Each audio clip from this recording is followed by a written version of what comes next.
My name is Dylan Carter, and for a long time, I thought nightmares were just a part of sleep, something you could shake off in the morning, something that couldn't follow you. That was before I went to the sleep clinic. That was before I learned what it meant to be stuck in a nightmare that wouldn't let go. It all started when I began having severe insomnia.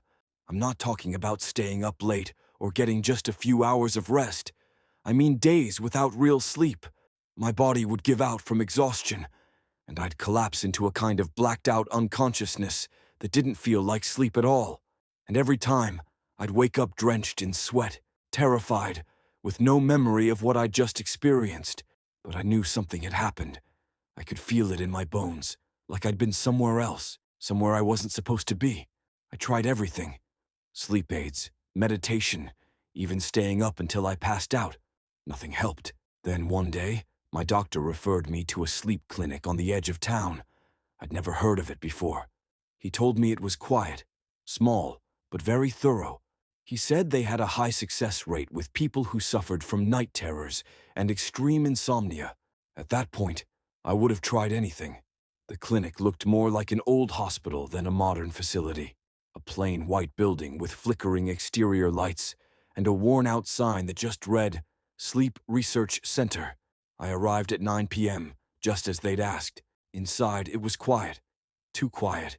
No music, no chatter, no signs of life except for a single woman at the front desk. She had pale skin, gray eyes, and didn't smile when I walked in. She handed me a clipboard without saying a word. I filled out the forms and was taken down a long hallway to a room labeled 4. The hall was carpeted and lined with identical wooden doors. The lighting was dim, and the air smelled faintly like bleach. It wasn't comforting. It felt more like a funeral home. Inside the room, there was a small bed, a metal chair, and a wall-mounted camera. A nurse came in, barely made eye contact, and started attaching sensors to my head, chest, and wrists. She spoke in a soft, monotone voice, saying only that I should try to sleep and that they'd be monitoring me throughout the night. The lights went off, and I lay in the darkness. The soft hum of the camera above me the only sound I could hear. I remember feeling nervous, but mostly I was exhausted. Finally, after what felt like an hour, I drifted off. That's when everything changed. I opened my eyes, and I was still in room 4, but something was different. The walls looked older, cracked in places. The air smelled stronger, like rust and something rotting. The door was slightly open, and the hallway outside flickered with dim, erratic light. I sat up slowly, unsure if I was awake or dreaming. Everything felt real, too real. I could feel the cold tile beneath my feet, the tug of the sensor wires against my skin.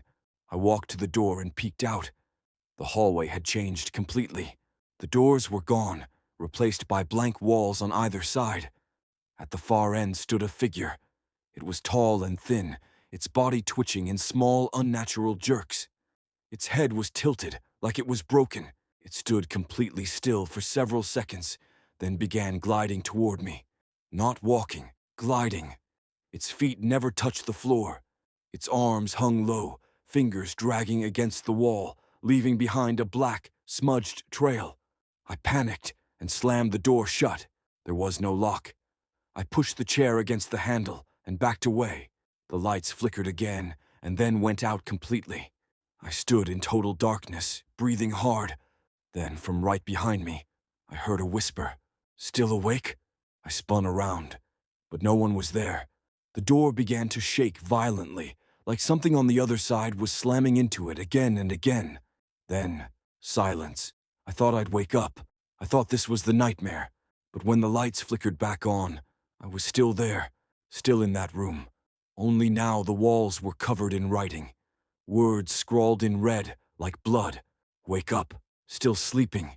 This isn't real. You never left." I tore the sensors off me and ran out into the hallway. But the corridor had changed again. Now, every single door said, Room 4. Hundreds of doors, all the same. I ran down the hallway, heart pounding, trying every handle, but they were all locked.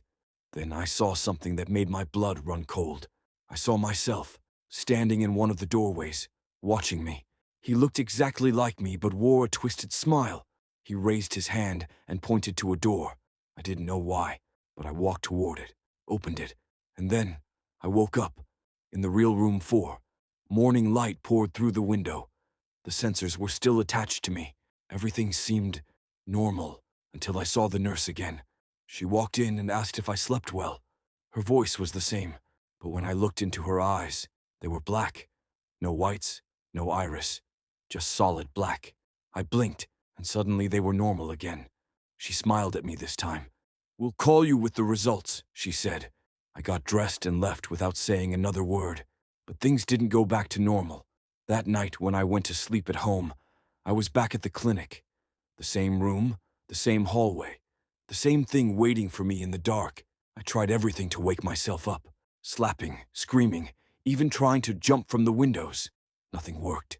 Each time I would return to my bed in the real world, more tired, more afraid.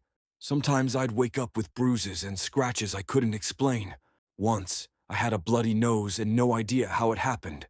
Another time, I woke up with a word carved faintly into my forearm. Still, I stopped sleeping.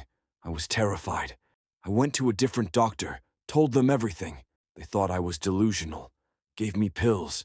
I didn't take them. I needed answers. I returned to the clinic during the day, but when I got there, it was gone. The building was abandoned, boarded up, windows shattered. I broke in through the side entrance. Everything was covered in dust, furniture overturned, wires hanging from the ceilings. There were no staff, no equipment, just empty rooms. Room 4 was still there. I opened the door slowly. Inside, written on the wall in dark red paint, or maybe blood, was the same phrase I'd seen in my dreams. "You never left." I ran. Since then, I've been awake for days at a time. Coffee, pills, anything to stay conscious. But sleep always wins eventually. And every time I close my eyes, I return to that place. Each time it gets worse. The hallway grows longer. The figure gets closer. The writing on the walls changes. Last time it said, "We're coming to you." And tonight, when I checked my phone before trying to sleep, I saw a new message from an unknown number. "Still dreaming, Dylan?" That was all it said. I don't know what's real anymore. I don't know if I ever left that place. Maybe the real Dylan is still lying in that bed, wired up, trapped in a loop he can't escape. Maybe this is all just part of the nightmare. Maybe you're reading this and dreaming too. And if you are, you better wake up before they find you too.